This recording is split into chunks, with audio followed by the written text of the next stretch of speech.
Good afternoon and welcome to the September Curriculum Leaders Update meeting. Glad you can join us this afternoon. We have a lot of things to share with you. Everything that we discussed today will be archived on slides, which you will have access to, and somebody can put that in the chat. There'll be links on the slide that you can refer back to or delve into for more information. I'm Mary Treese. I serve as Executive Director of Educational Services, and you'll hear from quite a few of our Wayne Risa colleagues today as we move throughout this meeting.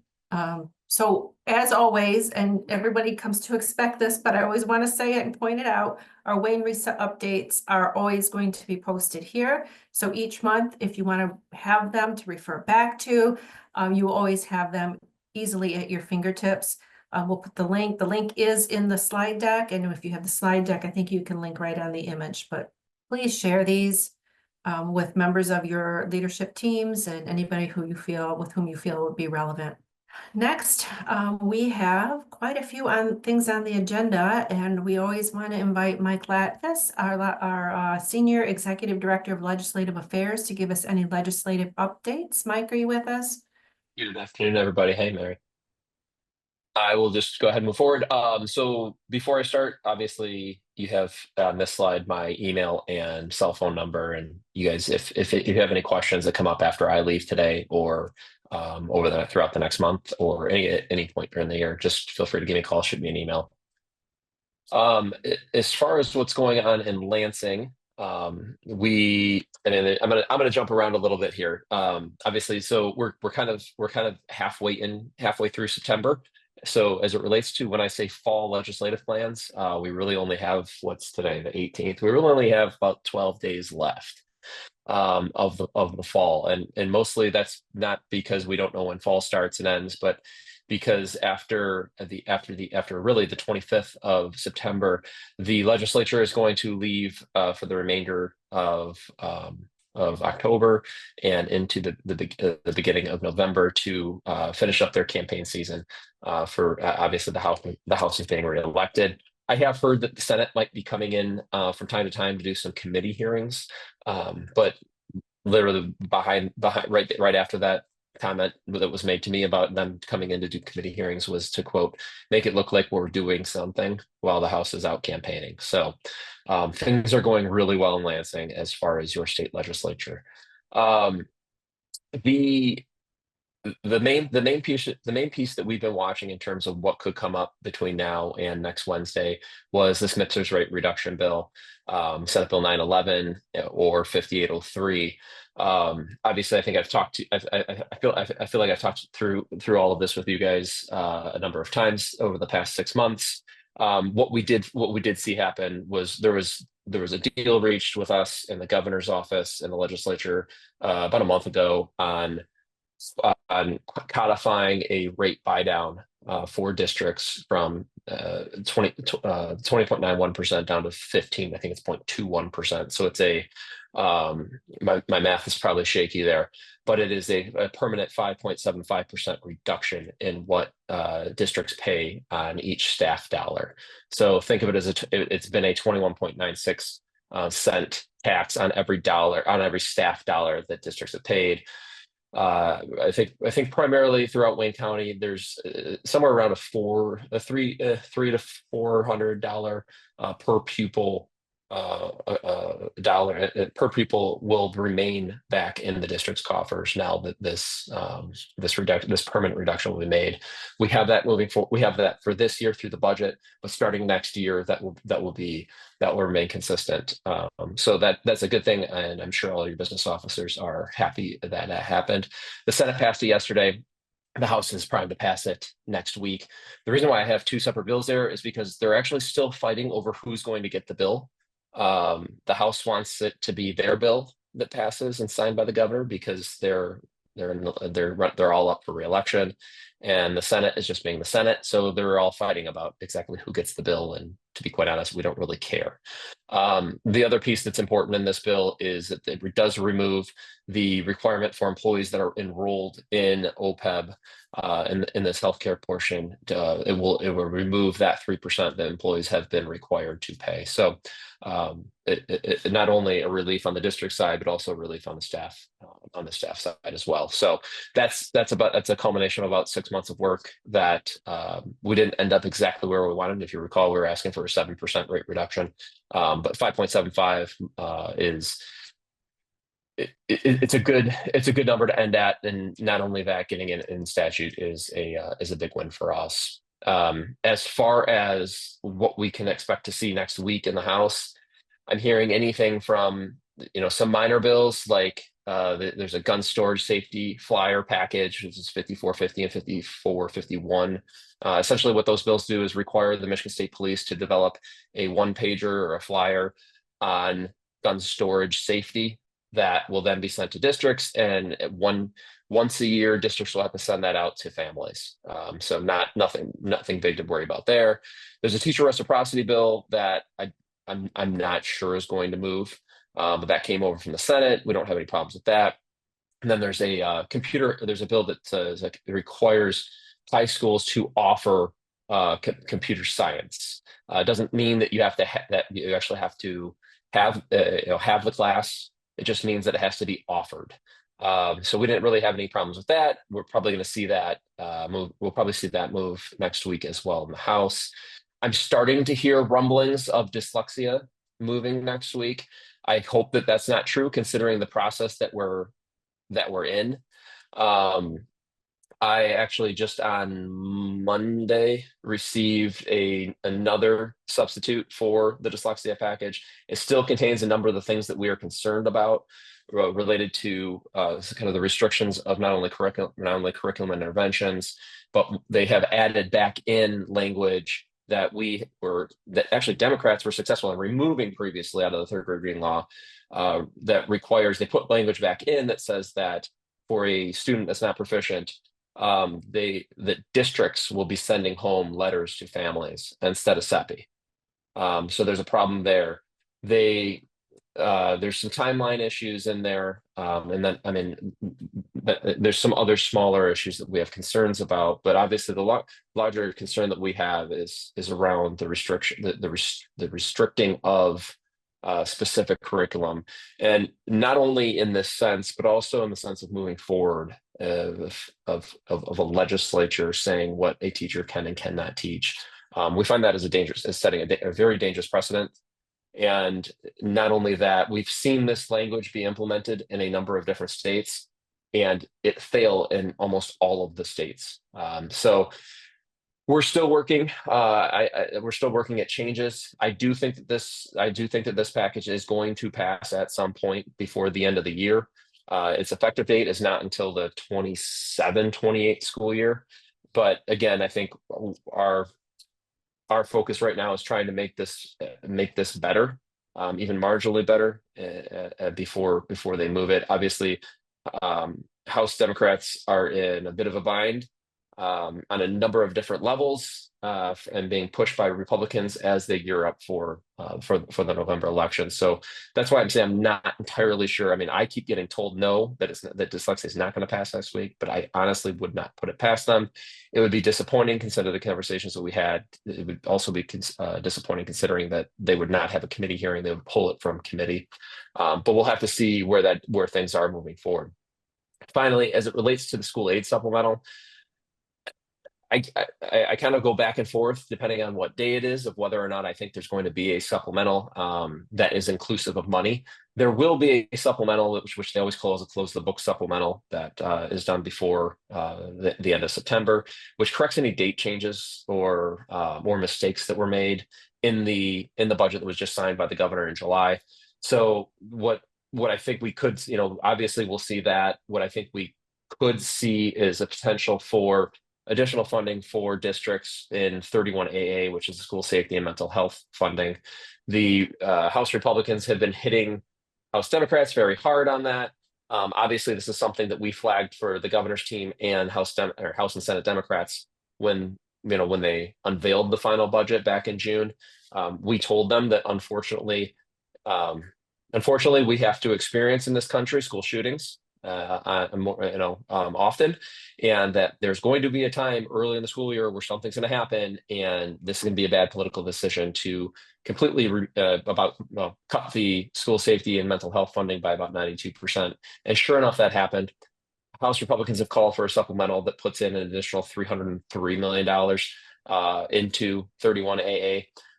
We'll see if Democrats actually cave to that and do it. I think the only way that they are going to do it is if they feel like they're being pressured hard enough to do it, essentially being shamed into it. I kind of lean towards we're probably not going to have a supplemental that has any money in it, but again, and mostly from the sense too of they only have one day in session. So it's kind of hard to get something done if you're not further down the line. And we've already had the governor indicate she's not interested in the supplemental. So we'll have to see where things go. We're still combing through the dyslexia substitute that I mentioned. So I know our folks are going to be reading through that a little bit more and making sure that we find any aspects of that. And I know Beth Gonzalez, who I think is I don't think is on this call, has already been working up on some information to share more widely once this substitute is made public, and I know Beth will share a lot of that information with everyone else moving forward. But I will stop there, and I am happy to answer any questions. All right, you guys are easy. Thank you, Mike. They do have your contact information if anyone think of questions later on. We Thanks, appreciate everybody. I'll be doing state assessment updates and accountability updates. Cindy Taraskevich, assessment consultant at Wayne Risa, for anyone who is new. My contact information is there. There's a lot of information. Everything is linked, so feel free to review it afterwards and then contact me if you have questions. Okay, so our state data for 2024 has been released. This is the Wayne County and the state data for 2024. The green and red shows where we increased and showed improvement, and the green and the red shows where we declined. So you can see we mirror the trends much like the state. We increased and improved in most of the same grade level areas in the same content areas. I think we improved in one grade level more than the state. So 14 of the 20 tested grade levels, 70% for Wayne County showed improvement. One grade level maintained, that's 5%. So again, we're seeing that same trends. We saw across the board, the state and Wayne County decreased in SAT, in ELA, and then PSAT and SAT and math. We saw this trend with a lot of the districts and PSAs. They did not put out a formal statement. The only statement they had was in the memo when it went public, saying that it was because of the change of platform, moving from paper pencil to the digital platform with the new testing venue. So that was the only reasoning they gave for that decline in scores for PSAT and SAT and math, and then that SAT in the 11th grade ELA. They didn't put out a full release. So you can access this data. The embargo is lifted. It's on my school data portal. If you need help with a login or access, you can email me. If you have created an account, it does not notify me that an account is waiting. So you do have to email me to let me know that you have an account waiting for access. We have some professional learning to help you with state data. We have Wayne Risa College Board portal, which is September 25th at 1 o'clock. It's virtual. We have preparing for digital SAT on October 28th in the morning at Risa. This is beyond just test administration. The ELA and math content area teams will be joining us for the digital SAT professional learning session to look at the instructional shifts that need to be done with the digital SAT. And then if you missed the State College Board portal webinar, the recording is linked there. That's for the reporting portal. That's it. Thank you. Benchmark assessments, there are some minor changes. Get closer with my readers. Benchmarks are still optional, although highly encouraged. Unless you're requesting funding, then they're not optional. The $12.50 per student is gone. They have one bucket that will be split on a per student basis among the districts that apply. So based on previous applications and the numbers that apply, MDE does anticipate that this number will be higher than $12.50, that it will benefit the requesting districts. That's what they anticipate. Districts must now administer the same benchmarks in the fall and spring rather than just make a pledge that they are. So this means that MDE will be doing some monitoring more than they have in the past.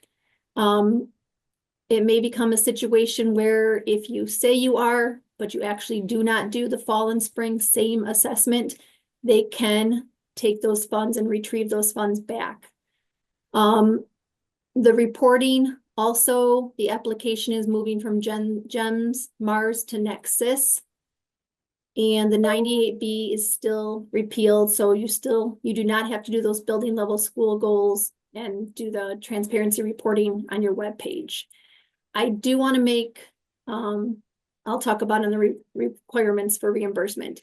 I have below benchmark requirements for reimbursement. I've created a SMORE, so it's linked there if you want more detailed information, and everything I'm saying here is in that SMORE with some more information. But to get that reimbursement, you have to administer an approved vendor, iReady, NWA, or STAR. Those for reimbursement, DRC is free. You have to administer to all students in grade K-8. Has to be done in reading and math. It has to be done at least twice a year, the first 9 weeks of school, and then before the end of the year in spring. This is where MDE is getting tighter with that timeline.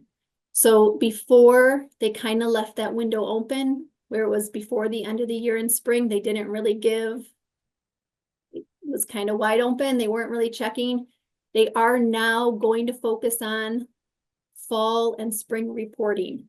They will not accept a winter or late winter report. They are looking for fall and spring reporting. So it has to be a fall and spring window.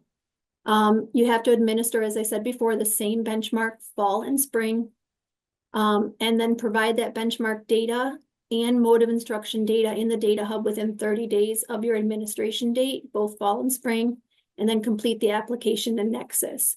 The application window, they're tentatively saying is going to be November 8th to December 6th. And then your payment will be February, March in your state aid payments.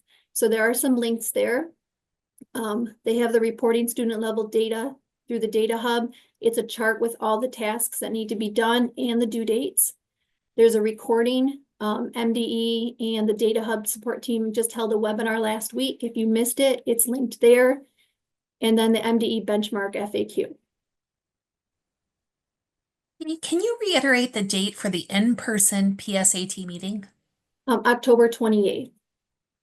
And it's linked, all those are linked to the registration. So how does the benchmark assessment tie in with Read by Grade 3? For Read by Grade 3, benchmark assessments are required for grade K through 3 under the law, the Read by Grade 3 law. Read by Grade 3 law requires districts to choose at least one initial and one extensive assessment from the MDE approved list for K through 3 students. Those vendors from the benchmark assessments for reimbursement are also on the initial list here. You're welcome to, they can overlap. So if you're picking from this initial list to fulfill this requirement for Read by Grade 3, then that also works with your reimbursement. Effective July 2024, kindergarten must be conducted within the first 90 school days, and grades 1 through 3 must be conducted within the first 30 school days. And you remember your other law was the first 9 weeks. So you have to make sure that all matches together. I have the Read by Grade 3 guide for MDE and then the Read by Grade 3 MDE website. Your 2025 assessment calendar, I've shared they released the 2025 and 26. They also added 2027 in there, so they have 3 years released now. I have it linked there if you want to look at all 3 years. They have made some adjustments to the 2025 calendar again. They extended the WIDA window, so it is now 10 weeks. That is to help with Ramadan. So you have a longer time so that students who are participating in Ramadan have more time to test. Work keys, additional window was added. So you can see you have 327 or 410 for your initial window. You cannot do both testings for initial. You have to pick one of them as your initial window. And then you have the makeup window on 424. So you're going to pick one as your initial makeup, one as your initial testing window. Next. College Board, spring 2025 accommodations and multilingual learner supports in SSD is open. So I know spring testing seems far away, but they're already opening tasks to do. So if you're want to relay the message to your SSD coordinators, you can start getting those accommodations in to SSD, and those will end in February. And I have links there for resources. Next slide. Your EEM update. They're doing all the updates for the 24-25 school year. Make sure that you review your school and district information in the EEM. It's linked there. MDE did ask for updates to be made by September 13th. So if you did not meet that deadline, please make sure you get in there and get information updated as soon as possible. It's critical to have the correct contact information listed in the EEM so that you're getting the emails regarding testing, training, updates, any information that's going to go out regarding state testing in the spring. As you can see, the SSD already opened. That email went out that it opened. So if you're not listed in there, you're not receiving that critical information. Each public school district has at least one authorized user. So make sure you find out who that is, and they can get those updates made. There are some resources listed there.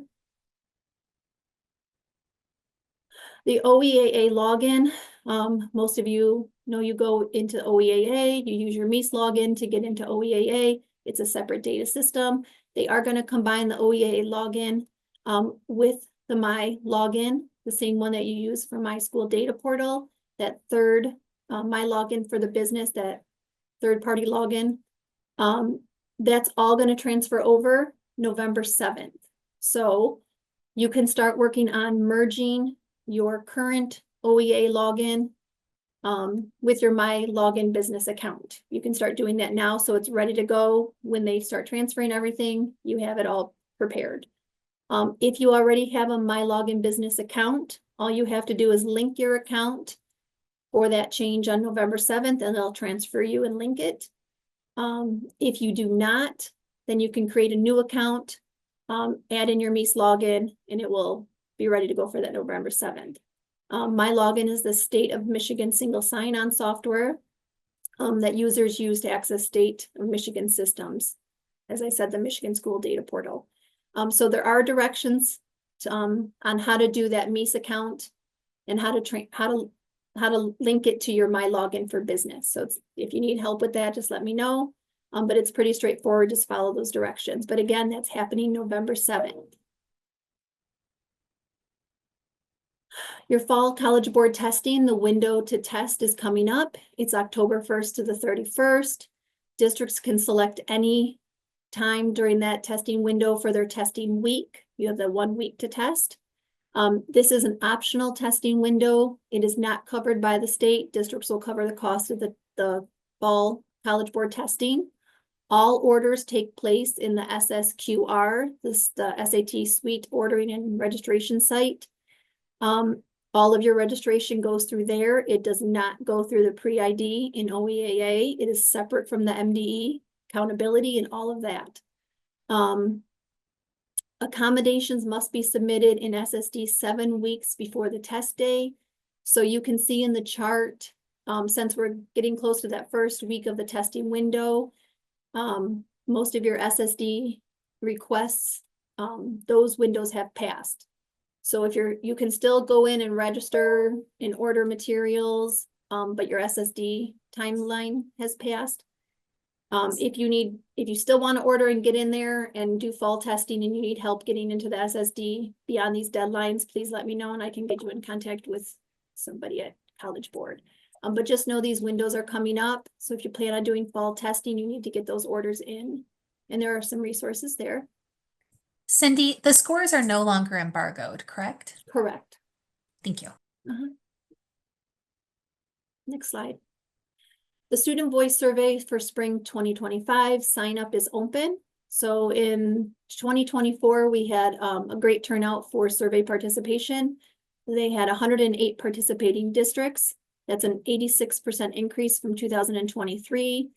They added the parent perception survey and the educator perception survey. They had 54 participating districts for the parent guardian perception survey and 49 for the educator perception survey. So you can see that's a lot of student, parent, and educator voices that are being heard. The benefits of this survey, it's coming out of Kent ISD. It's now a statewide consortium project. It's a free perception survey for districts in the state of Michigan. It's online. It takes 10 minutes to complete. It's designed for grades 5 through 12. It covers the domains of student engagement, belonging, and social emotional learning. They added the parent and educator voice surveys, and you get district and school level reports back after they've completed the survey.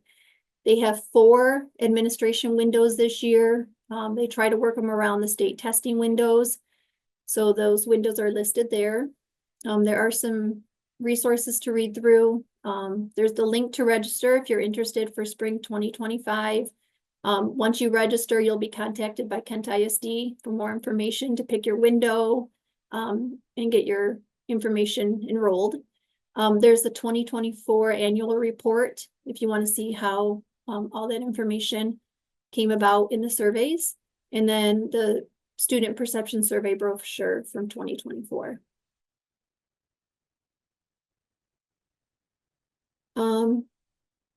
From Jessica. I'm not sure if they're going to do it by staff data, by building this year. I haven't heard, but I will find out. Johns Hopkins research study, in collaboration with Johns Hopkins University, Wayne Risa, we're going to do a research study. We're seeking 200 secondary mathematics teachers, grades 6 through 12 as participants.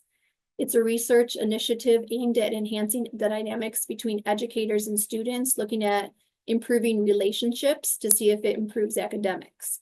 So Johns Hopkins reached out to us. So we're eager to do this study.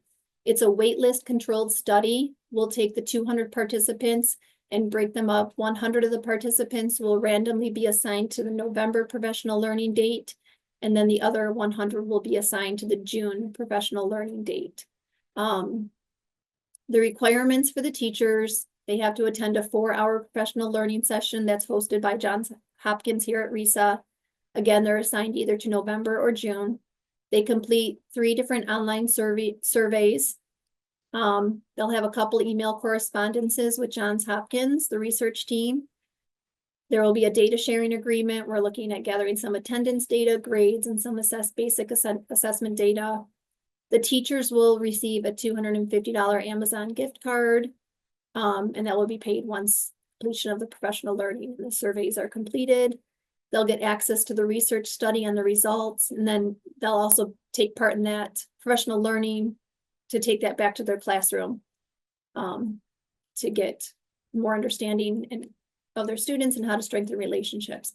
So we are looking to get participants. We have the link there to register. If you think any of your teachers would be interested, please share that information. And I think that is the last of my slides. Any other questions? I have Jessica's question. Jessica, I will email you. I'll get an answer to that. Any questions for Cindy before I jump in? Okay, then. I am Kaylin Willatten. I am a multilingual consultant here at Wayne Risa. Can you advance, please? Thank you. So the big news for this year, which we're very excited about, is the questions on the home language survey, which is part of your enrollment form, are changing. So what they have been for many, many years is, as you can see up there, is your child's native tongue a language other than English? And is the primary language used in your child's home or environment a language other than English? Which is very wordy and it many times has been confusing, and people will say yes because their brain skips the other than, right? And they say, yes, we speak English at home or whatever. So for 25-26, we are moving to the two questions you see below, but it also needs to be prefaced with the paragraphs that are in gray. So first of all, having another language an asset as opposed to a deficit, right? Michigan welcomes families of all language backgrounds. Speaking more than one language is a valuable asset. Now, what I also like is often and during the enrollment process, if the person who was doing the enrolling knew enough, they would explain what this question was about.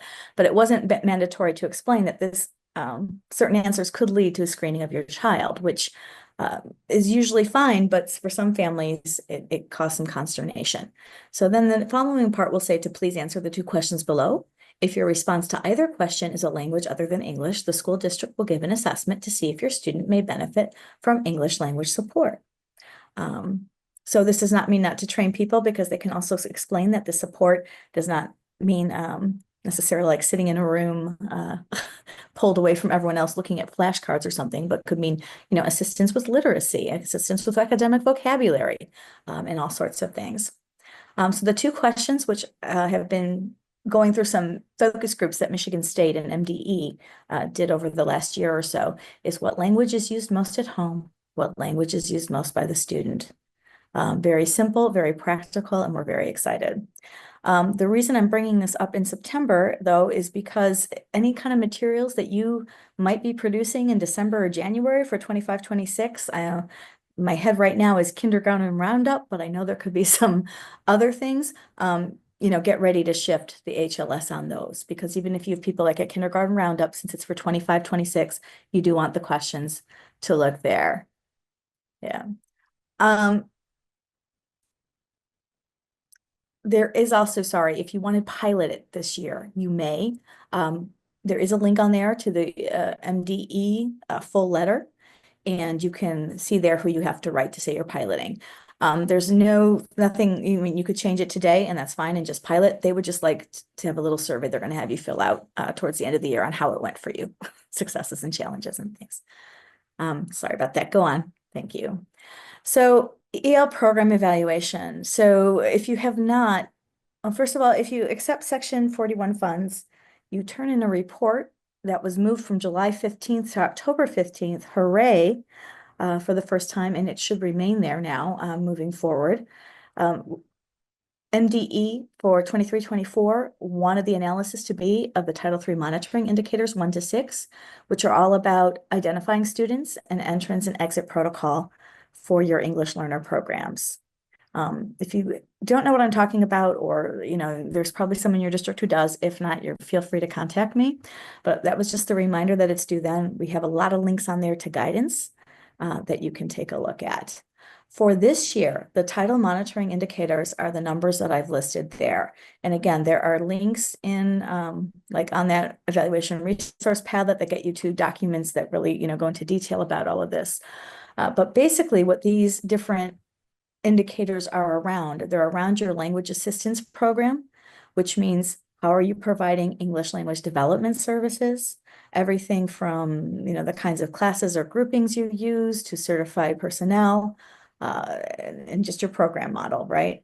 Meaningful access to curriculum is the responsibility of everyone. So at Tier 1, how are students able to have comprehensible input and are provided with opportunities for scaffold output to show what they know, no matter what their English language proficiency level. And then the professional learning that needs to kind of help teachers of all sorts, whether Tier 1 or in other areas, to be able to do this. What kind of sustained professional learning and support might they need, right? So that's the focus for this year. Last year, MDE had a number of webinars to attend around this. And at the end of the year in the spring, various ISDs, Wayne Reese included, we had half days where people came in person to do a little learning for about 40 minutes and then have more than 2 hours of time with their teams to kind of plan around this and prepare the report and everything like that. So I am in a meeting on Friday with the state, and we will be sending out more information as I know exactly what kinds of supports we might be providing both regionally and, MDE as well. Thank you. Can you go on to the next one? This is our Newcomer Educator Network. This is for any staff that works with newcomers, who works with newcomers, anyone who would like to attend. This is a joint collaboration between Wayne Risa and Washtenaw ISD multilingual teams. And you've got your information there. You've read your registration links and a speaker flyer. We have national speakers. We are kicking off with Huda Isa in October. We have different kinds of sketch available, just the general education sketch, but we also offer counselor sketch. And there is one session where we have some friends from Kent ISD who've done a lot of work with class placement and transcript evaluation at the high school level who come and also support people. So just a lot of great different kinds of opportunities there. And we go to the next one. So for our regionalized PD on Election Day on November 5th, we are offering in-person 2 afternoon sessions to choose from. So this can be for anyone. We would really like for unpacking the WIDA ELD standards, ideally what you would have is your EL or ELD staff with some core content people, because what we do is we look at the linguistic demands of work that students are asked to do, and then how to provide supports for them so that they can accomplish it, right? But we also know that on this day, a lot of times there's in-district PD that core content people are in, and then people like on the EL staff and some others might not feel like they have a place. So if it is just the EL team, hey, that's also another way to get it started. The same thing with harnessing AI in diverse classrooms, special focus on multilingual learners, but also on other learners. So again, anyone is welcome, but you might especially want to be putting this out to teachers who might feel like your in-district PD is not meeting their needs, right? Can we go to the next one? And the reason those 2 are in the afternoon and not the morning is because just starting last week, we're developing a training. Wayne Risa is part of a newcomer collaborative with ISDs across the state. And as part of that, we have some professors from Wayne State who work with trauma-informed instruction, who work with us once a month, and they are going to put on a session virtually from 8 a.m. to 11 a.m. My team and myself will be kind of in the background there, helping in the back channels, but it will be led by the professors from Wayne State. One is going to be doing 90 minutes on art therapy, and another will be doing 90 minutes on movement therapy. So trauma-informed instruction in these practices, these would be great, again, for anyone, but thinking right now too about EL teams and unified arts teachers. May really benefit from this. And we will send out that link when we have it. Like I said, this just came to fruition a few days ago. Next slide, please. And finally, this is just a logistics slide. When I'm saying things like, hey, we'll send out the link from MD when we have it, the best way to get that is to get on our Wayne County Multilingual Network. So you or your EL coordinator or director or whoever we would like to be on there, anyone can be on, should contact Kelly Caltabiano, and she will add you to that, and you'll get all of our notifications. And just a reminder for our virtual PD that is offered, countywide and all of that, all Wayne County districts and PSAs can receive that for free. You just use code WCML 2025 at checkout. And thank you very much. Thank you, Kaylin. And just to let everybody know, we do meet monthly with the EL coordinators from across the county. We just really wanted Kaylin to also come into this meeting. Actually, that meeting was actually just today, but we wanted Kaylin to come into this meeting and provide some of those updates for you as well. I'd like to pause here for just a minute and remind everybody that Michelle is willing to send the links and calendar invites to everybody who's registered. So if you registered late or you did not get a calendar invite with the link, can you just drop your name and email in the chat, and Michelle will make sure that you get a calendar invite with the links, just to make things easy. Michelle, do you want to add anything to that? No, I just shared a form if you want to complete that form. Sometimes if you registered with your Learning Stream account and it went to an old email, that can cause problems. So just fill out that quick form and we'll make sure you get those invites. Thank you. Perfect, even better. So if you are not getting the invites, the calendar invites with the links, fill out the form and we'll make sure to add you. Heather's not with us today, but I can certainly speak to all of these slides. Heather Rotterman is assessment and instruction consultant, and she's also our regional coordinator for MTSS. Next slide, please. And we have some exciting things to share here. For years, we've been, we hear that people want to refine their MTSS frameworks, and we continue to do that work and find better and innovative ways to support you. Kind of where each district leadership team or building leadership team might be, knowing that it's a continual journey. So what we're landing on, I think, is a really powerful opportunity, and this is communities of practice, because what we're hearing is people can attend professional learning around MTSS. What they really want in addition to that is to hear what's happening in other districts. So the community of practice is kind of low risk. You just, you sign up, you come, and you're part of a community of practice that can share what's happening in districts, because we learn so much more from each other doing that. So we would invite you to take advantage. And along with that, increasing school layered approach. I wonder if Carol Ann is on. Carol Ann is our state and federal program person, and we have quite an initiative on increasing attendance and a partnership with Attendance Works. And I believe she's partnering with Heather to bring this into the learning, right? Because we can't teach students if they are not there. Carol Ann, do you want to add anything to this slide? Yeah, we ended up making sure that we opened up registration again, because right now we have 61 people registered and we still are willing to accept more. We expanded the amount of rooms in order to accommodate the number of people who wanted to attend this. We're working with Attendance Works really hard. If you plan on coming to this particular session, feel free to bring your MTSS plan as it currently stands.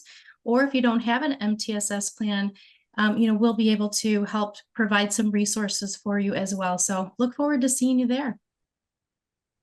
Thank you, Carol Ann. This one, Carol Ann or I both could speak to this. We found a few years ago that we get quite a transition of people in curriculum leader and curriculum director roles throughout our districts, and really looking for ways to support people who might be new to the role or people who aspire to step into that role. Where does the learning come from? Where does the mentoring come from?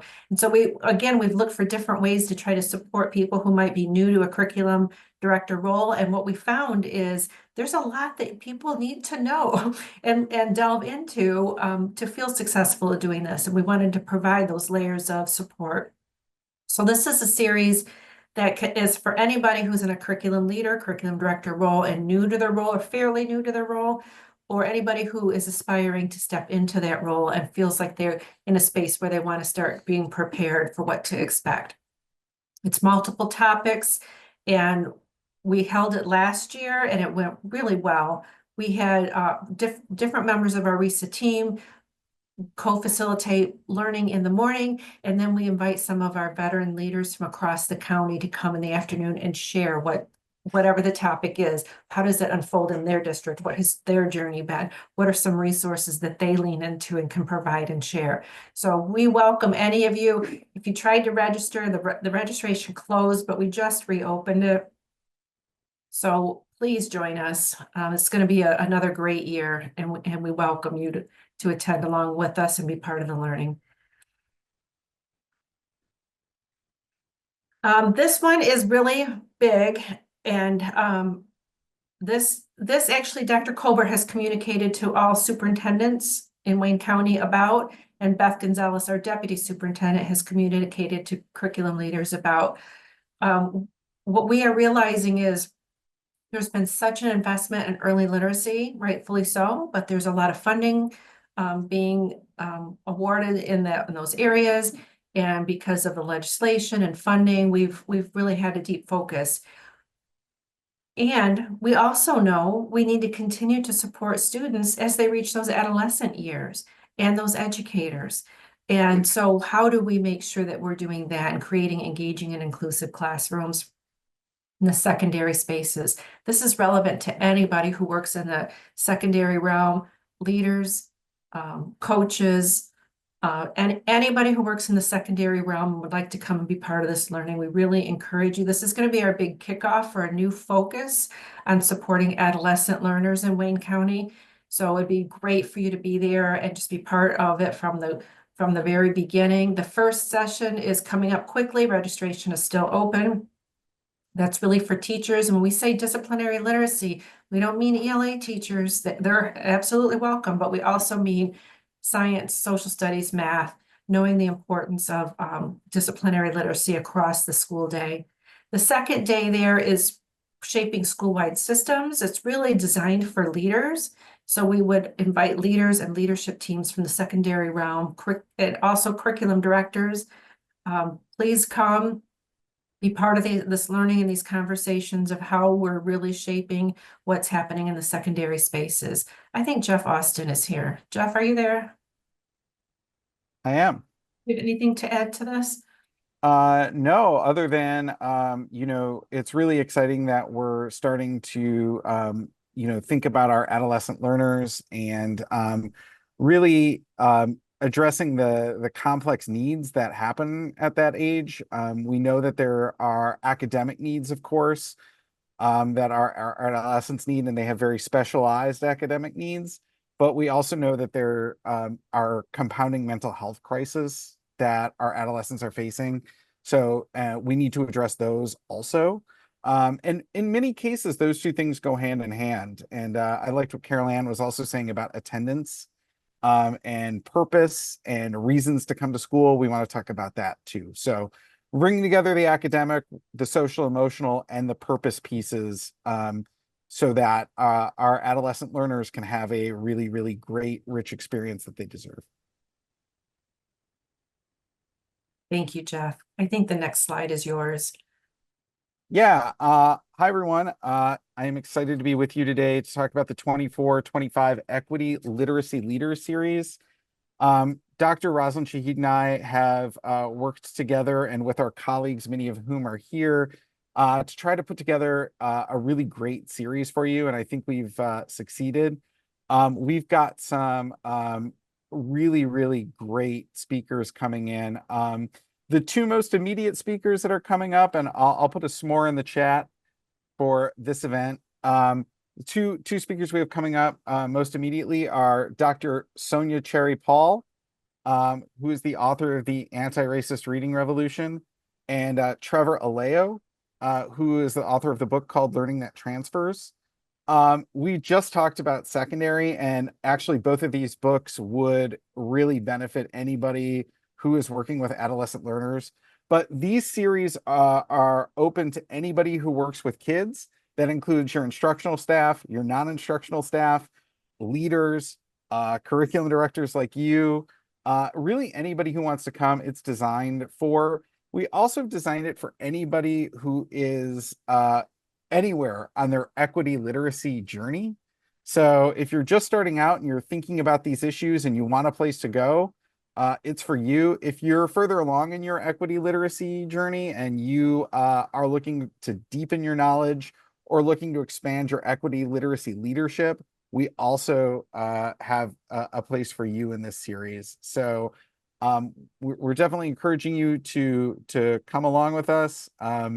We'll be addressing, as I said, a range of topics from disciplinary literacies and how they work in an equitable instructional environment. We'll be talking about universal design for learning. We'll be addressing multilingual learners. So it's definitely, again, a series that will touch a lot of aspects that you're thinking about and good for anybody who works with children in a school. And anybody who's anywhere on their equity literacy journey. So we're really excited about it. And again, I don't know where else you're going to get this collection of talent for free, but here at RISA. So it's really exciting year. The s'more is in the chat. Please share it widely. It has registration links on it. So if you have any questions, you can reach out to Rosalind Shahid, reach out to me, and we'll definitely get back to you. But we're excited about the 24-25 Equity Literacy Leaders Series. That'll get ramped up here next month. So looking forward to it. And hopefully we will see you and members of your teams there. This is like imperative work that we're doing. So looking forward to it. Thank you, Jeff. Before we turn it over to John Ferris, I'd like to address a question in the chat about the possibility of having secondary COSAs. And for anybody who doesn't know, that stands for Coach on Special Assignment. There is no funding for secondary COSAs, but we've been working with Wayne County leadership and superintendents in hopes that if we build the infrastructure to support coaches at the secondary level, that districts and we help them find funding sources, that districts will engage secondary literacy coaches. We are committed to doing that and more to come, but we'll work through our literacy learning network to see what kind of infrastructure we can put in place to support that.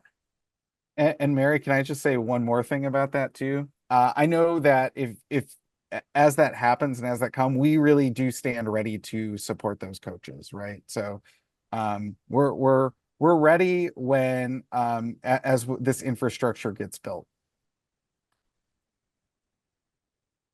Thank you.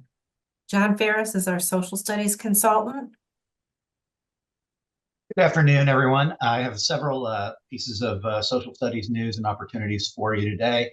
First off, I want to make everybody aware of Michigan Law PA 258, which requires all high schools to provide high school students ages 16 to 18 with the opportunity to pre-register or register to vote. Michigan is unique in a lot of ways in that we have among the highest youth voter registration numbers in the country. We are a state that makes it very easy for students to register. We make it possible for students or for young people to register as pre-register at 16 years of age. And so now this new law requires that we facilitate that at schools. So Wayne Risa wants to support teachers in doing this. Our vision is that teachers and schools in doing this. And our vision is that instead of this being a bureaucratic must-do that we have to check off the list, how can we make this something that builds enthusiasm and encourages civic participation now and through the rest of their lives? So we've partnered with two organizations. One is the nonprofit, nonpartisan, the Civic Center. Their goal is to make voter registration a part of every high school student's high school experience. And the other is a local organization, the Michigan Center for Civic Education. And I will share those two opportunities now. Go to the next slide. First up is a teacher workshop that we're having on Wednesday, October 2nd from 9 a.m. until noon. And this is with the folks at the Michigan Center for Civics Education. This is going to be at Wayne Risa, and it's titled My Voice, My Vote, Voting and Elections Education Initiative. This opportunity is available for pre-K through 12 teachers, and we encourage them to sign up and come to this. There is no charge to attend this session, and this is about advancing opportunities and knowledge to inform, engage, and launch all of our students and their communities into a lifelong civic participation. Teachers will get resources in this, including information on how to facilitate pre-registration and registration, and then also a teacher toolkit for civic education. And another one we're very excited about, this is with our partners, the Civic Center, who we've already done some PDs with that were absolutely, unanimously praised by the teachers who are involved. This teacher workshop is sweetened with a $150 stipend for anyone who attends. This one is going to be held Saturday, October 5th at Wayne Risa from 8:30 a.m. until 12:30 p.m. And it's titled How to Support Student-Led Voter Registration Drives. The Civic Center has created a really great set of resources to help you facilitate a student-led voter registration drive. So it's the students who are manning those tables and encouraging their classmates to register to vote. They've got a lot of great resources like social media graphics that you can post and get your classmates involved with or excited about. And as I said, teachers will get $150 for attending this session. Jeff Austin and I, who you just heard from, are going to be creating a professional development cohort titled Supporting Readers in Social Studies, team approaches to improving outcomes. And as a social studies consultant, I've found that one of the greatest barriers to teachers adopting best practices and new resources and so on is they say, my students can't do that because they can't read, or they're below reading level for my grade level. So I can't stay on pace, and I can't use the grade level resources that I should be using. And so what we want to do is really support teachers in how can we overcome that? How can we get past those challenges and make sure that we're teaching all students at grade level and we're supporting them in whatever reading level they're at. So this cohort is, the audience for this is going to be coaches, C&I directors, department chairs, and others, because we want to develop team approaches. We don't want to do this one teacher at a time. It's best to have a school-wide approach or a district-wide approach to this. So this cohort is going to meet 3 times. The first will be next month on October 15th, then again February 11th, and then April 1st. Each of these meetings will be from 9 a.m. till 12 p.m. at Wayne Risa. The registration is $25. If you attend all 3, 9 sketch hours. And we really want this to be a collaborative, like a PLC, where teachers or coaches and C&I directors and so on can share with each other how are they making this happen in their schools, how are they finding success, what challenges, and how can we overcome those. And we'd like you to save the date for an event that we are very, very excited about that's coming up next year. Wayne Risa and Westward Community School District applied for and were awarded a Teaching Diverse Histories grant. And we're going to be using that to create the first ever Wayne County Teaching Diverse Histories Summit. And the concept behind this is that very often when you go to a seminar that's about teaching comprehensive and inclusive history or teaching diverse history, it's usually a professor who's giving you more historical information. But as a teacher, what am I supposed to do with that? What does that look like in my classroom? What is the pedagogy and practice that I need in order to make that happen? And that's going to be the focus of this conference. It's all going to be all about practice.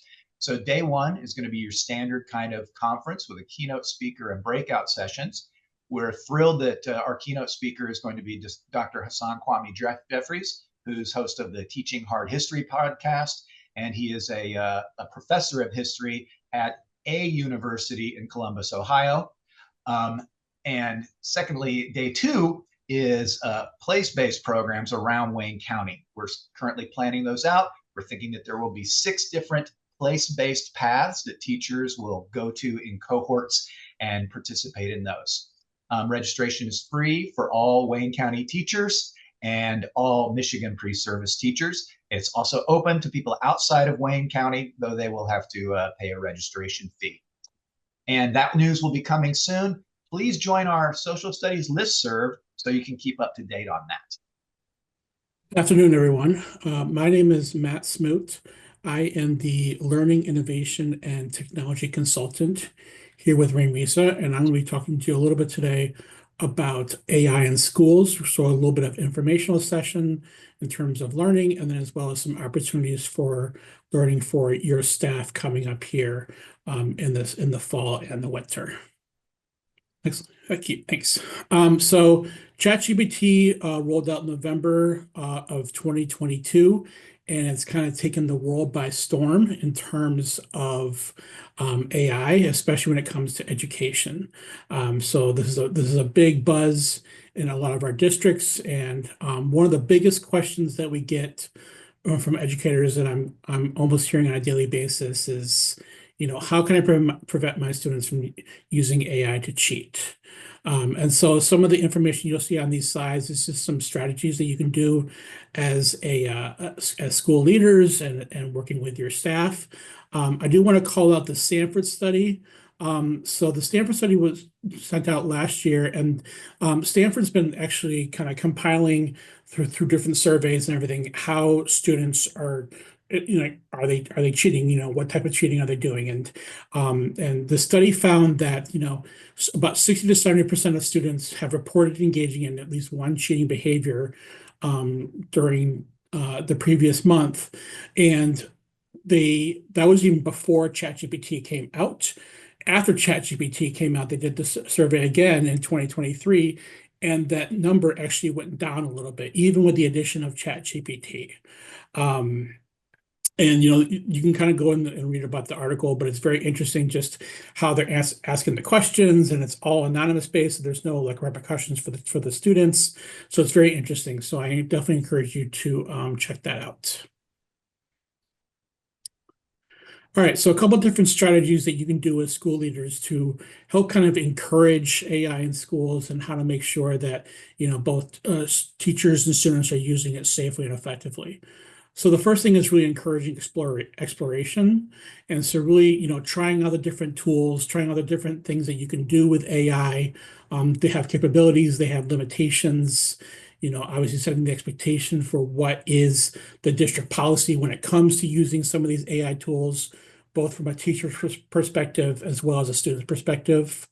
Having training and offering workshops. Of course, Wayne Risa can help with any of this kind of stuff. I'm happy to come out to your districts, but really information is powerful, and having the teachers and having that knowledge of these different tools and these different opportunities where teachers and leaders can save literally hours and hours of time and be able to get good quality resources from it. Really being able to spotlight this. Oh, sorry. We've been in a spotlight success. So, if there's tools being used out there, if there's any teachers that are doing some great things, really highlighting that really helps encourage a positive school culture. Hosting conversations. I think it's important, when you look at, leadership and being able to be transparent and kind of want to have these collaborative conversations, talking about integrating AI into the curriculum, looking at digital citizenship, fostering ethical use of, and then also speaking about the assessment piece, really, and focusing on assessments that really encourage that critical thinking, that problem solving. And then lastly, you want to make sure you're setting up your districts for success and your schools for success. So it's important to have the safe, effective use, working with your technology departments, setting expectations and policies. You got student use agreements, teacher use agreements. What is your stance, in terms of plagiarism, the proper use of secondary sources, everything like that. Thanks. And then lastly, by raising awareness, with students and teachers, and thinking about that, the consequences of that cheating, AI does create new challenges for schools. I mean, it's an elephant in the room kind of situation. But it's up to us as educators and leaders to kind of think differently. AI is not going away. And if we want our students to be successful, both career and college ready, we want to ensure that they know how to use these tools and know how to use them effectively and safely. So by encouraging open-ended questions for your assessments, having collaborative project-based assignments, in-class activities that require active participation, this will give your students experience in learning approaches that are more aligned to how they will learn and work throughout their lives. All right, so two things I wanted to bring up. We are bringing in John Spencer, and I don't know if my camera is not going to show it, but I have a book here from John Spencer. He is the author of the AI Roadmap. He's coming to Livonia Public Schools on November 5th. We're going to have a morning session and afternoon session, and this is going to be geared towards secondary educators. So secondary educators, as you're thinking about, again, the use of AI with plagiarism, different kind of assessments, really differentiating using AI in the secondary arena. It's a really great opportunity that we have. Again, there's a morning session and afternoon session. They're the exact same sessions. So if you're working with your teachers in the morning and you have some opportunity for them to come in the afternoon, we definitely encourage it. And thank you, Michelle, for posting a link in that. And next slide. And then lastly, we have another book study. So we actually did the AI Roadmap as a book study last year, and there were some curriculum leaders that joined us. This year, we're aligning with Shiawashi RESD, and we're reading the book Co-Intelligence, Living and Working with AI. This is a great book that kind of gives some really good practical strategies that both connect, your professional work and also kind of like your personal. So this is going to be meeting virtually on 3 different dates, and you can register through that bit.ly. And that's about it when it comes to AI. If there's anything else you need around it, please feel free to email me. Thank you. Thank you, Matt. So we have this opportunity for regionalized professional learning, and several consultants have already shared offerings that will be happening on that day. But we heard a lot of feedback from our districts that on November 5th, there were often people who didn't have a clear place to go in terms of professional learning. And so we tried to create a list of offerings that would meet the needs of all educators. And so the session that Matt just mentioned, that's a little bit different than what we've done in the past, where we're really hoping that you send your entire team or stream that into your entire team, depending on how you'd like to handle that. So that's an opportunity, but in the Regionalized Professional Learning booklet, you'll find everything that we're offering currently on November 5th, and we would invite you to take a look. We have offerings at the DIA for art teachers. We have offerings for school and librarians and media specialists. So we try to meet the needs of everyone. Thank you. Hi everyone, my name is Kate Pearson. I'm the new Essential Elements consultant here at Wayne Risa. I just started this summer, so I'm really excited to be here and give you an update of what I've been working on. So I've spent the last few weeks creating the Essential Elements Curriculum Companion Guide, and the purpose of creating this guide is especially for teachers and administrators so that I can help provide information on the latest special education curriculum options that are out there. There's so many different resources, there's so many different programs. So what I did is compiled them essentially into this curriculum companion guide so that teachers and administrators and districts would have easier access and wouldn't have to go searching for tools and resources to best meet our students' needs. So it's really targeted for teachers and classrooms that are, center-based and that are using the Michigan Essential Elements extended state standards. And it's just really focused on supporting students in that moderate to severe disability range. And for students that might be more in the mild range, but they are transitioning maybe into a different least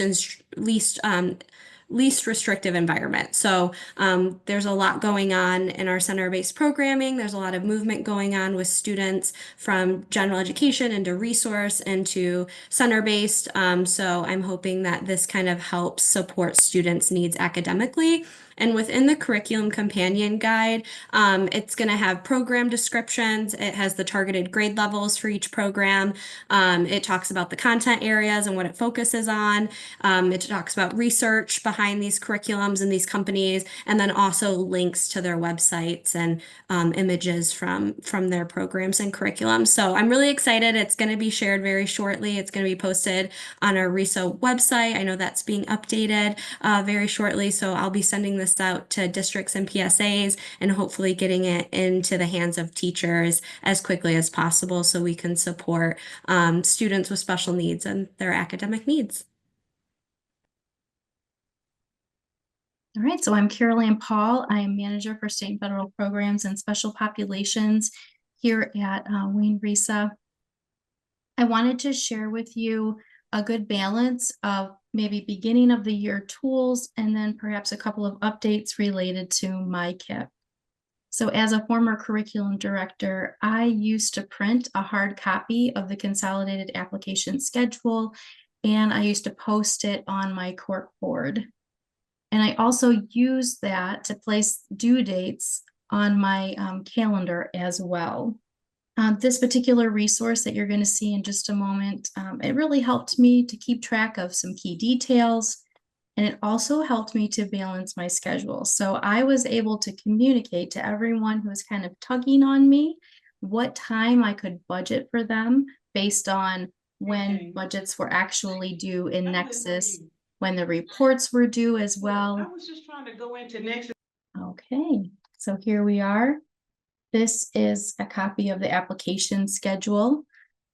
Just for example, when the 31A report was due, I could place a few hours daily towards this activity to kind of ensure that I had the report in on time.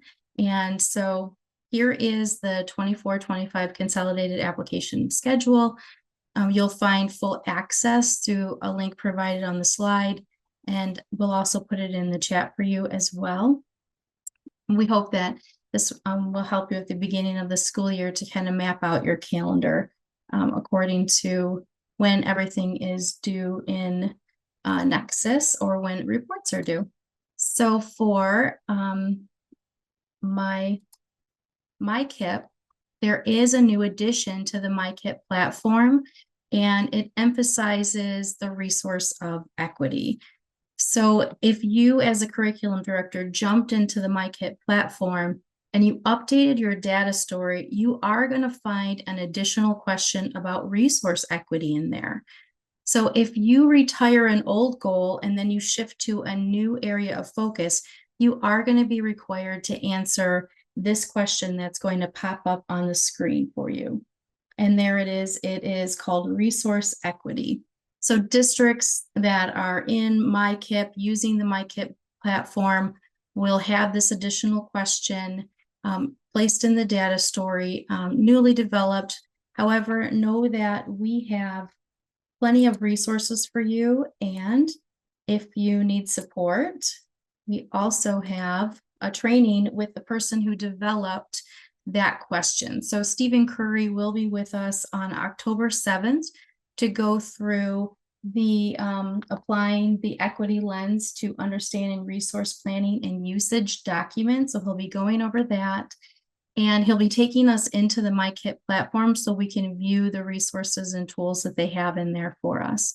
So that's going to be on October 7th. And it runs from 9 to 11:30. It's in a virtual space as well. We have Ashara Shepherd-Lance, myself, and Marvin Franklin, who are going to be hosting, as well as our educational improvement consultants too. So I just wanted to let you know that we have, of course, our grant management quarterly updates. These are all going to be in a virtual space this year. So just mark your calendars, get registered. We, of course, have Team 5 coming from the Michigan Department of Education, along with Kevin Walters and others from the Michigan Department of Education, and then others at Wayne Risa to come and again help you make sure that you're adhering to those dates, but then also grant you support and understanding around what's happening with the consolidated application and all of those various funding sources. All right, and I wanted to show you our website as well. So the website itself, we have a state and federal section on it, and the professional learning section will have all the lineup of professional learning. So you'll notice that we shifted a little bit this year. Our quarterly meetings are online, but we also have a lot of support that's actually in person. So any of our learning events that we're going to be doing with, family engagement or something related to the consolidated app technical assistant. Also things like the advisory group, having an eye on attendance, new and aspiring curriculum leader series, all of these things will be in person, where we'll be shifting the update meetings to an online space. So we also have some grant resources in here that I thought would be interesting for you at the beginning of the school year. There's a list of state grants here for you. Last year they came fast and furious, right? And so this year we're really hoping to try to get in front of some of those things. So here is the appropriation name of, these are all the states, so not federal, but state aid grants, the distribution type, and then also the grant type itself. So that way, when you're trying to look something up online, you have the number, you have the correct name, and then you also have if it's competitive or formula or designated. So that helps us to keep track. And we'll continue to update things as we're moving along. We also have our updates on grants. So as they're coming out, we're going to continue to pull information for you. And so we have this spreadsheet, or I'm sorry, this Google Doc, so that we'll be able to continue to update information as new information comes out on various grants as well. And I just wanted to give you a little bit of some due dates and reminders. Be on the lookout for upcoming professional learning opportunities, conferences, webinars, and all of those due dates. But I think what is most important about this particular slide is that I've placed the memos and resources next to each of the due dates as well. So you will be able to see where these due dates actually came from, and then read a little bit more as well. And as always, we have the GrantWise Gazette for you. So every month we send out information about whatever's happening in that month to try to keep you on pace as well. And the GrantWise Gazette is updated weekly. So every time MDE has a new publication out, I read through it and then I update everything in the GrantWise Gazette. So I hope you have a wonderful school year, and we'll hope to see you next week at our first meeting. Dr. Paul, we did have a question about MyKIP training. If someone was interested in MyKIP training, who should be their go-to contact? They can certainly reach out to myself, and then I can put them in touch with their educational improvement consultant. And so that might be the easiest way to go about doing that. Or you can also take a look in our course catalog. We have MyKIP University as a year-long training session, so we're happy to help. If you'd like individualized support and training, your educational improvement consultant can do that. And again, I can help you to contact them to get individualized support. All right, so good afternoon, everyone. I'm Terry Sherwinski, Director of Safe and Healthy Schools, and I have just a couple of quick updates for you. On the next slide, there's a link to learn more about our expanded Safe and Healthy Schools team. During the second semester last year, we added a school safety consultant. You may have had a chance to meet Rob Toth. He has been engaging in some of our school threat assessment work and some site visits to our schools. And then we also added Danielle Tagai, who is a school health and social work consultant. What we're trying to do is ask each of our building or district leaders to complete a survey, which is linked here on this slide.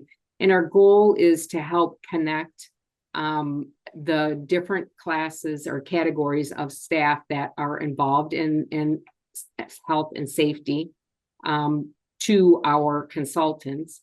We already have monthly meetings for our school nurses. We are adding this year monthly meetings for school safety liaisons, for our school social workers, and for our health and physical educators. So if as a building or a district leader, you could fill out the Google survey, it's super brief. It really is just asking for the primary contact for the different categories that we would like to connect with, so that we can help with networking and really have a broader understanding of what professional learning needs exist. On the next slide, I have some information for you about our 31N funding. So this slide is just giving you an overview of how this funding has rolled out over the last several years. We were fortunate to not see this money connected with behavioral health touched in this last budget cycle. So we have an equal amount this year as to what we had last year. And then last year was quite a bump up from the previous year. So we have a little over 6 million or almost 7 million to distribute. We know that's not near enough, especially with the hit that 31AA took, but it is available. And on the next slide, you'll see that we will be opening the application process. So just as a quick overview, if you're not familiar with 31N6, this is funding to help expand mental health services and supports for our general education population. This doesn't mean that a student cannot be receiving any special ed supports. They just can't be receiving special ed supports connected to mental health. The eligibility is for any of our constituent LEAs or PSAs, and the funding period for this round is October 1st, 2024 through September 30th, 2025, but we do have the option to carry funds over for 2 additional years. The maximum award for this year per district would be $600,000.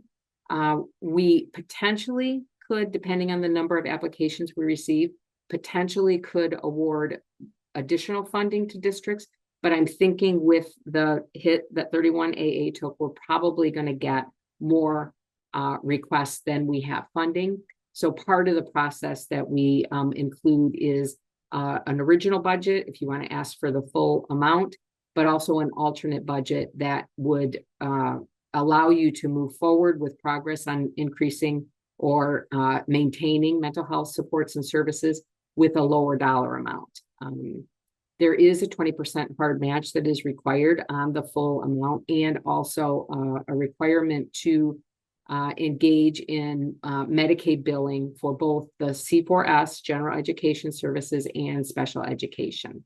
There was a little bit of flexibility in the early years of this funding, but now we're starting to see a really high expectation that there is full participation in the Medicaid billing process on both sides, special ed and general ed. The utilization of funds, which is a question we get all the time, can be used to support positions that have been put in place October 1st of 2019 or later. The reason that is the date that we select is or that the state has given us, is that that's when the funding really began to be utilized, connected to 31N. And we've never had enough funding to support all of our districts. And if our districts have found other ways to bring mental health staff in to their districts, we don't want districts to be penalized for that. So if you have somebody that was hired after October 1st, 2019, and you need funding to support that position going forward, you would be able to use 31N. We do have a couple of Q&A sessions that are scheduled. There'll be virtual sessions, one on October 18th and one on October 22nd, and the Zoom link is right there. And then the application itself will open on September 27th, and will remain open until November 15th at 5 p.m. The request for funding application link is there, although it's not active yet. And I'm waiting for one more piece of information. And once I get that, I will put a PDF version of the application so that you can take a peek at that before sitting down to complete the application.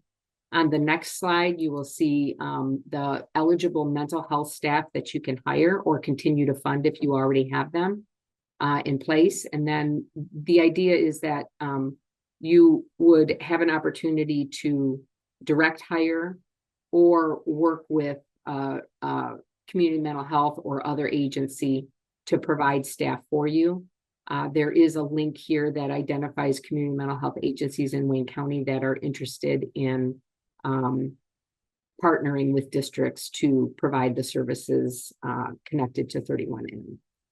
On the next slide, you'll see the allowable services, and I'm not going to read these to you. I'm just going to say that the expectation is that direct services are being provided by the staff that you are paying through 31N. And as long as those direct services align with one or more of the bullets here, then you are good to fund that person using 31N. And then the staffing and service plan, which would be part of the application process, really needs to focus on what the current needs are on the schools that you are targeting and the groups of students that you are targeting within those schools.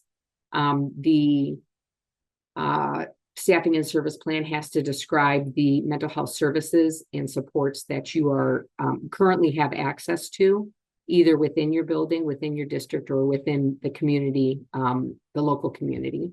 It has to identify how you plan to expand services or maintain services if you're already engaged in providing these sorts of services and supports. And then it has to identify the number of students that you expect to be served along with the impact. And that is it for me today. All right, good afternoon. So from 31 to 32. So the 32N out of school time grant is what we use at Wayne Risa to fund our summer learning programs, which are Lit Lab and Voice College. And so it is now time to start thinking summer again. We are ready to submit our application soon, next week, for summer 2025. If you were partners with us before, you know that we impacted over 4,000 Wayne County students this summer, and we're looking forward to impacting more next year.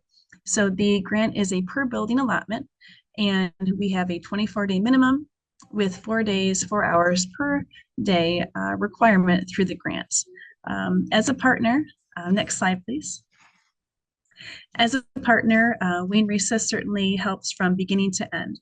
So we not only submit the application, but we are there with you throughout the implementation, which includes training the teachers, providing those teachers their teaching materials, supporting with student materials, and collecting impact data. And so basically 32N funds us to fund you to provide great summer learning from your students. Next slide, please. So when we think about what programs are funded, we have our Kinderlit Lab, which is for those incoming kindergarten students and really bridges the gap, that important gap between pre-K and K, and it really supports families and kids entering kindergarten. And then we have our Lit Lab 1.0, 2.0, and 3.0, which is for our incoming first, second, and third graders. And then we also have on the next slide our Boys College. And our Boys College is a beautiful program geared towards our Black boys in grades 4 through 5 and led by Dr. Shahid. We have a very short video of leaders who participated last year talking to you as leaders about the impact of being partners.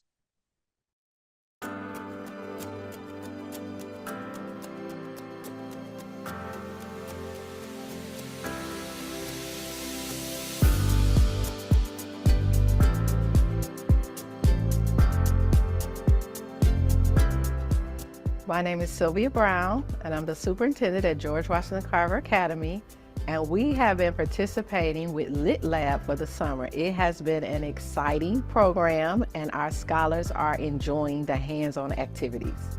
We actually had an opportunity to do 2 or 3 programs, and we selected the Lit Lab because I thought the fact that it had a paced curriculum was awesome.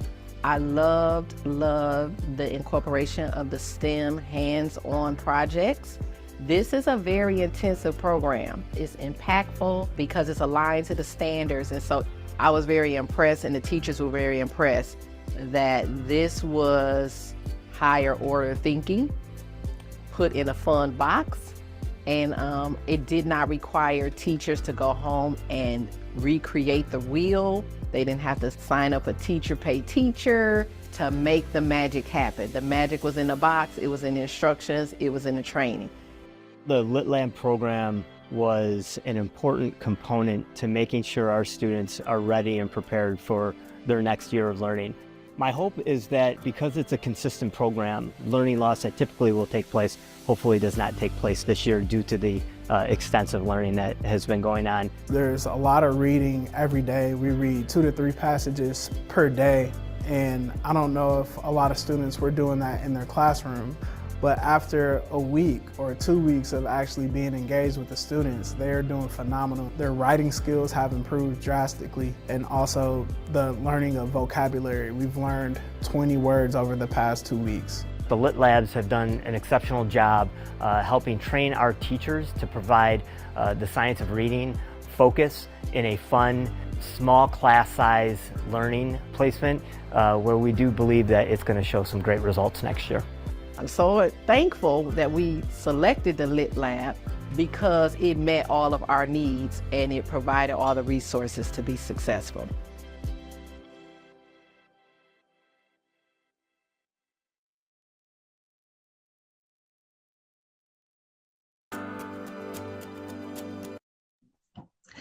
So I believe inserted into the chat is the document of what you're viewing right now. It gives you the overview of what does it mean in a nutshell to participate in our programs. And then it also gives you on the back side of what you would see is the PDF if you click the link, giving you that timeline. And one key timeline piece is that we need to know who our partners are going to be by Monday. It's a very short turnaround when this grant comes out. And so each year we make it happen. But if you are interested in partnering with us this summer, we do need you to submit that form by the 23rd. Next slide, please. We also do have a chance for you to join a webinar, which we'll share in a moment. But you can see the potential funding. And again, this is per site. And so you're thinking about whether you do one program or all 4 of our RISA programs, we're looking at simply the amount of students you might have.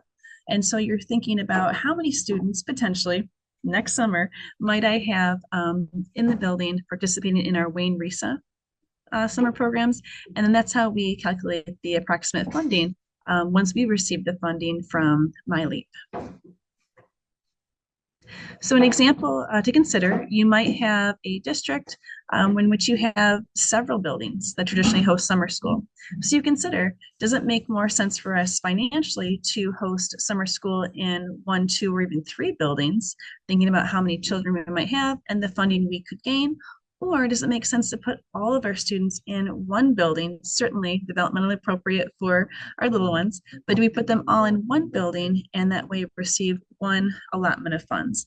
And so that's something that we can definitely chat more about, either our webinar that we're having tomorrow or through email or phone. But it's such a great opportunity to fund summer learning, really high impact work. And so again, to learn more, we have a webinar tomorrow, 2 to 2:30. And then if you're interested in applying now, saying, yes, we're all in, we're a partner, we've been a partner before, there's the QR code to join. And don't hesitate to reach out. Thanks so much. Hey everybody, in case you don't know me, my name is Nathan Spencer. I'm one of the science ed consultants here at Wayne Risa, and I just want to share a few opportunities with you.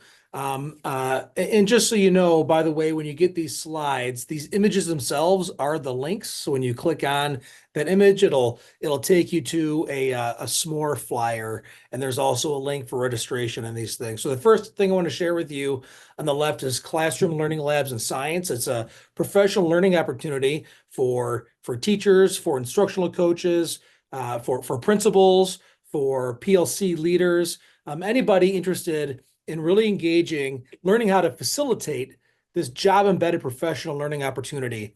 And we're focusing in on science practices in this Classroom Learning Lab professional learning. It's in November, and I recommend anybody who really wants to open up their teachers' worlds in what it means like to engage in a facilitated, really productive opportunity to see other teachers' classrooms in a safe learning way to come take this training. Some of our colleagues in the language arts department have also done this training in the past as well. It's fantastic. I also want to note on the right-hand side, our Science Leadership Network starts in a couple weeks here. Our first date, October 1st. We're looking for science educators. And so there's still room. So if your district, whether you send science teachers or teachers, K5, 6, 8, 9, 12, however you want to do it, there's going to be, updates, learning, presenters, et cetera, to this. And so we're really excited for another year of quality networking and collaboration in our science community. Could you change the slide, please, Michelle? If you've been around for a while, you've heard us talk at Wayne Risa about an opportunity called the Next Generation Science Exemplar. Not to be confused with the standards. Next Generation Science Exemplar is a professional learning experience that for Risa, it's 4 days long. And what this does is it not only engages us in understanding about the standards themselves, it's not an unpacking PD. This is about engaging deeply as a learner as to what it would look like to engage with the instructional practice shifts that are really required to help students meet these high expectations of the Michigan science standards. And so we have 2 offerings coming up, one in November and one next summer. Please take a moment to look at this. These used to be free with lots of grant funding we used to have. That grant funding is gone. It's $315 per person.